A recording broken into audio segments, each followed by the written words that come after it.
Ago, it is said 2 young princes, one heir to the throne of England, were murdered in the Tower of London. Their uncle, Richard III, the last English king to personally lead troops into battle, was accused. Others hold this to be slander. Richard, they say, was a most valiant, most virtuous king. Which was true? Was Richard the murderous villain of Shakespeare's imagination? Plots have I laid, inductions dangerous, by drunken prophecies, libels, and dreams, to set my brother Clarence and the king in deadly hate, the one against the other. Did Richard have his nephews murdered to gain the crown? The answer to this mystery may yet be found in the Tower of London.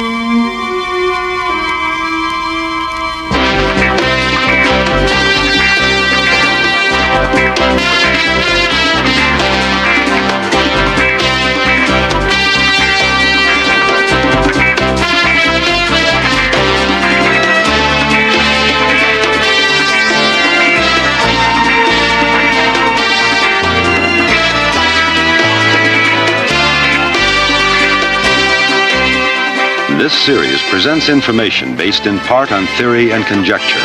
The producer's purpose is to suggest some possible explanations, but not necessarily the only ones, to the mysteries we will examine.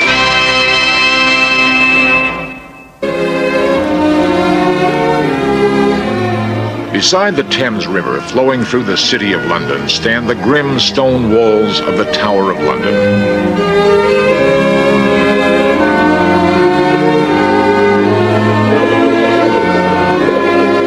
Of an ancient Roman fortress, William the Conqueror ordered construction of a huge castle in the year 1078. It would dominate the landscape and intimidate the local inhabitants. Over the centuries, subsequent kings made it one of the strongest fortifications in all of Europe. It has withstood siege, bombardment, and the Great Fire that destroyed London.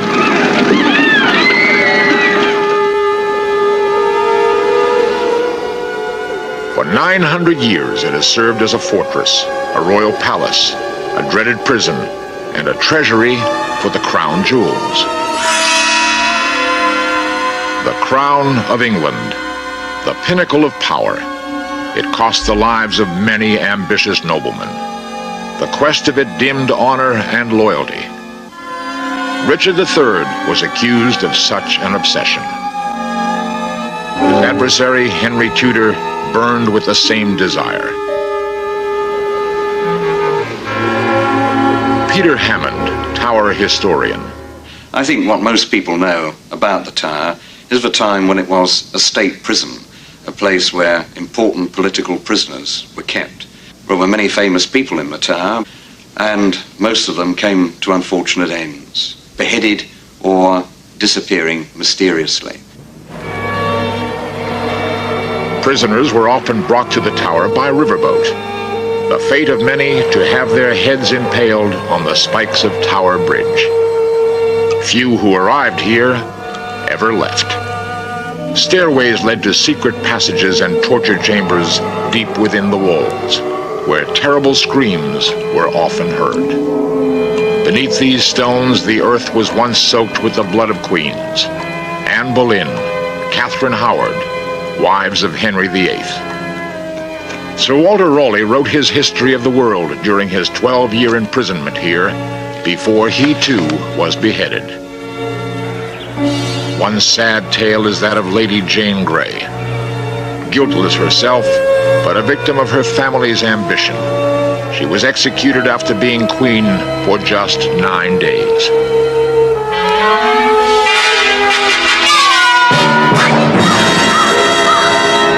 One of the most interesting, fascinating mysteries in the Tower is what happened to the 2 young princes, those 2 royal children, the sons of Edward IV, who disappeared mysteriously after the elder one lost the crown that was his by right, and his uncle Richard III became king instead.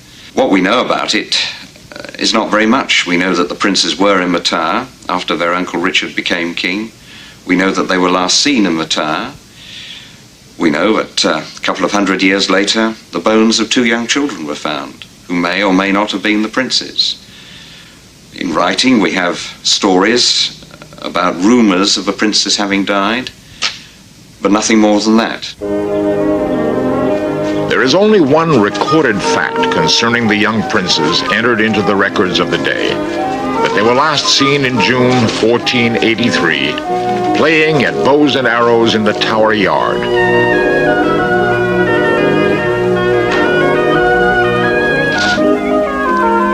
They were never seen again. The popular story has it that Richard plotted with one Sir James Tyrrell to murder the princes. Not content with being the young king's Lord Protector, he wanted the throne himself. The opportunity came, it is said, when young Edward, heir to the crown, was placed in the Tower, according to the tradition that all kings-to-be must reside there before their coronation. His young brother was brought to keep him company. Sir James obtained the keys to the Tower, and one midnight, accompanied by two henchmen, secretly came to the place where the boys slept.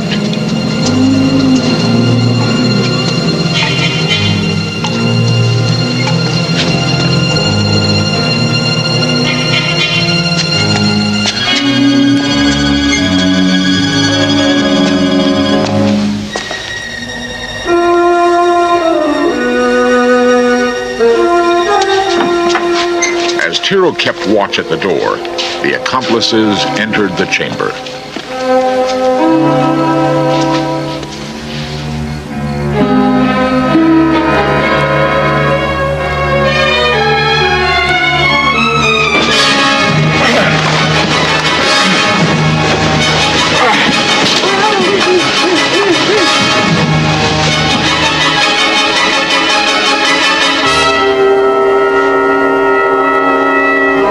Whether the story is true or not, the children were never seen again. Their uncle Richard is believed by many to be completely innocent. One group, the Richard III Society in London, has thousands of members in branches throughout the world.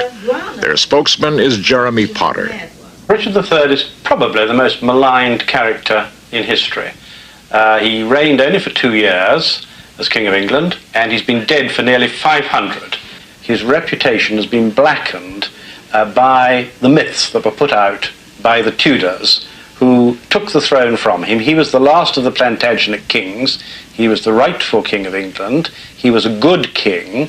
He was a better man than most, so far as we can judge his character at this distance of time. Well, he was obviously an extremely courageous and extremely generous, I would say, an extremely straightforward person. He did care about the less privileged of his subjects. There would be no good reason for Richard wanting to kill the boys. When Edward IV, the boy's father, died, he left Richard as Lord Protector of the realm and of the elder boy, and the country did not wish for a boy king. So Richard III was the adult heir to the Plantagenet throne. He was accepted by the City of London, by the Houses of Parliament, as the rightful king. Richard would have gained nothing out of the murder of the princes without anybody being certain that they were dead. I think he was an ambitious man, and at this time he was a frightened man. And one can see perhaps everything he did, and perhaps the murder of the princes as well, as things that he did to save himself, to preserve himself from his enemies. He had to make himself king because that was the only way he was safe from the prince's mother, Elizabeth Woodville, and her family, who were after his life, in fact, as he knew. It was a battle to the death between them.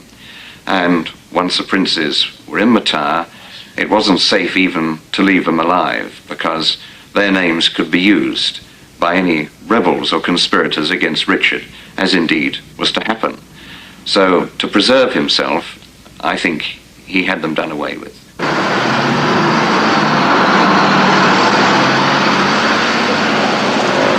At Westminster Abbey, head librarian Howard Nixon added his view. The evidence of Richard III's complicity was based almost entirely on Sir Thomas More's history of the reign of King Richard III, in which he was quite convinced that Richard was a double-dyed villain and that he was entirely responsible for the murder of the princes. But Sir Thomas More was a very biased witness because he was in the service of Cardinal Morton, one of Richard III's greatest enemies. And although in his account More writes as if he was personally present when this story was being unfolded, in fact he was a boy probably under 6 years old. William Shakespeare, enlarging on Sir Thomas More's story, went even further in perpetuating the image of an evil Richard. Actor Robert O'Mahony. The part of Shakespeare's Richard III has always been incredibly popular with actors. David Garrick made his reputation with it. Edmund Kean, one of his favourite roles. Irving, Olivier. And whatever people actually think was the true nature of the historical Richard, I don't think you're ever going to get rid of this image of him as the bottled spider, as the Red King, as the evil, evil monster. Shakespeare was a writer of fiction. He was a writer of historical fiction. And he made up the plots in order to suit his particular characters. And of course he based them on some historical facts, but he accepted the Tudor version of Richard III because there was very strict censorship at the time, and if he had not, his play would never have been performed and he would have been thrown into prison. Not content with creating one of the most villainous characters in literature, Shakespeare makes Richard deformed, physically. He gives him a hump, he gives him a withered arm. Shakespeare makes Richard lay bare his character, his motives, and his intentions in the very opening speech of the play, when he turns to the audience and he says, "Now is the winter of our discontent made glorious summer by this sun of York, and all the clouds that lowered upon our house in the deep bosom of the ocean buried. Grim-visaged war hath smoothed his wrinkled front, and now, instead of mounting barbed steeds to fright the souls of fearful adversaries, he capers nimbly in his lady's chamber to the lascivious pleasing of a lute. But I, that am not shaped for sportive tricks, nor made to court an amorous looking glass, I that am rudely stamped, and want love's majesty to strut before a wanton ambling nymph, I that am curtailed of this fair proportion, cheated of feature by dissembling nature, deformed, unfinished, sent before my time into this breathing world scarce half made up, and that so lamely and unfashionable the dogs bark at me as I halt by them. The medieval mind thought that a deformed body indicated an evil person, a deformed mind. It was to the interests of the Tudors to suggest that he was a villain, and they therefore made up a physical deformity in order to back this case. And therefore, since I cannot prove a lover to entertain these fair, well-spoken days, I am determined to prove a villain and hate the idle pleasures of these days. Plots have I laid, inductions dangerous, by drunken prophecies, libels, and dreams, to set my brother Clarence and the king in deadly hate, the one against the other. And if King Edward be as true and just as I am subtle, false, and treacherous, this day should Clarence closely be mewed up about a prophecy which says that G of Edward's heirs the murderer shall be.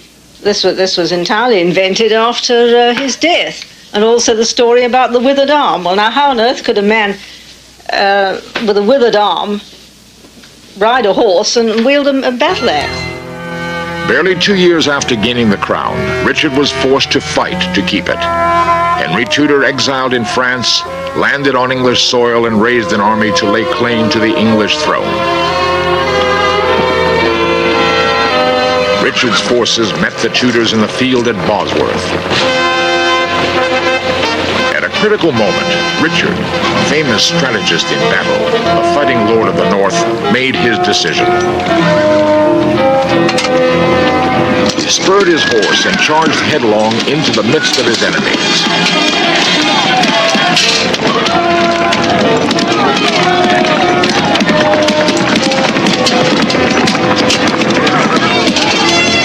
Strike down Henry Tudor!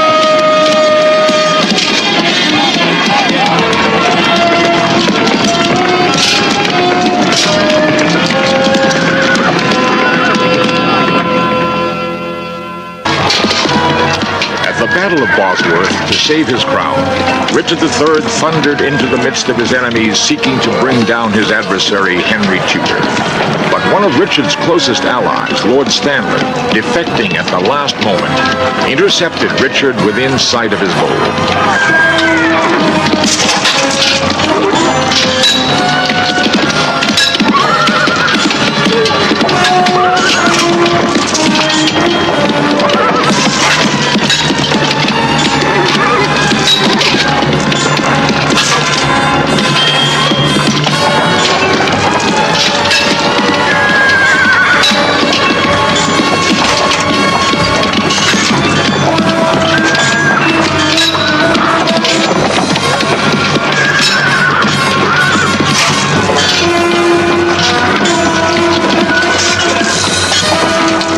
Not even Richard's enemies ever claimed that he lacked courage or skill in battle.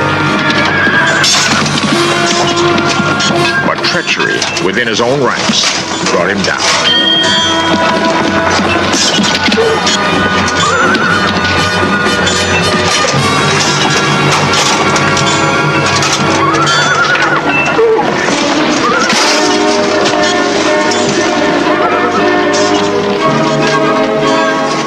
If Richard had killed to gain the crown, now it was all for nothing. In the 2 years of his short reign, he had lost his much-beloved son, his wife, and now his kingdom and his life.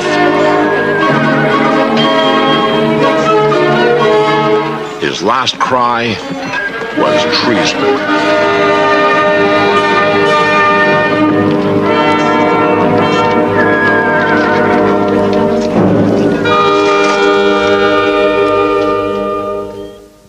On Richard's death, Henry Tudor became king, and a strange silence fell regarding the fate of the princes.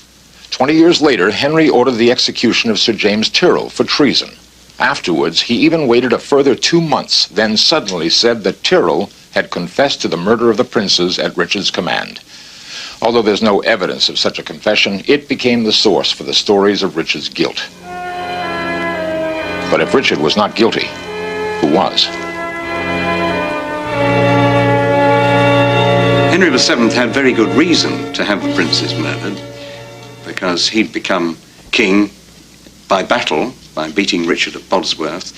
His claim to the throne wasn't very good, and the princes had a better claim. So Henry Tudor, who became Henry VII, may well have found the boys alive and murdered them himself. He did have other people who were in the royal line put out of the way in the Tower, imprisoned or even executed on trumped-up charges. The only thing that makes me think that perhaps he was innocent is that maybe the princes weren't alive for him to have them murdered when he came to the throne. Before you have a murderer, you have to have a murder, and there is no evidence that the princes were murdered. They may have been. They simply disappeared. And so the story rested for almost 200 years. Then, in 1547, some workmen found what appeared to be the bones of 2 children under a stairway at the base of the tower. Believing them to be the remains of the princes, King Charles I had them sealed in an urn and placed in Westminster Abbey. Ironically, in the chapel of Henry VII, who might well have been their murderer. Nearly 2 centuries later, in 1933, the urn was opened and the bones were examined by experts. We've got some pictures of the bones here, and there is the almost complete skull of the elder child, and this shows the rather more broken one of the younger boy. Here are the thigh bones of the two children, and you can see that one is longer than the other, and the jawbone of Edward VI. The examination of those bones in the Abbey nearly 50 years ago proved nothing. It didn't prove the sex of the children, they could be female. It didn't prove the century with which they lived, and it didn't prove their age. And I hope that there will be another and more scientific investigation. Certainly we're pressing the Dean and Chapter to have them re-examined. Once somebody has been buried in the Abbey, been given Christian burial, they are in a slightly different position from bones preserved in a museum. And you cannot keep on poking into bones that have been given Christian burial inside a church. I think they're reluctant to re-examine them because they're reluctant to disturb royal tombs, but the whole question here is whether they are royal tombs. Are the bones in the Abbey those of the princes? Were the princes murdered at all? If so, is Henry VII, who gained and kept the crown, responsible for their deaths? Is Richard the most maligned king in history, or truly Shakespeare's arch-villain? Perhaps new dating methods, or a forgotten scroll in some dusty library, may eventually give the answer to this intriguing mystery of the Tower of London. The warders at the tower say that sometimes in the early dawn, the figures of two small, lost boys walk anxiously, hand in hand, on the tower green. Are these the princes, and for whom do they search?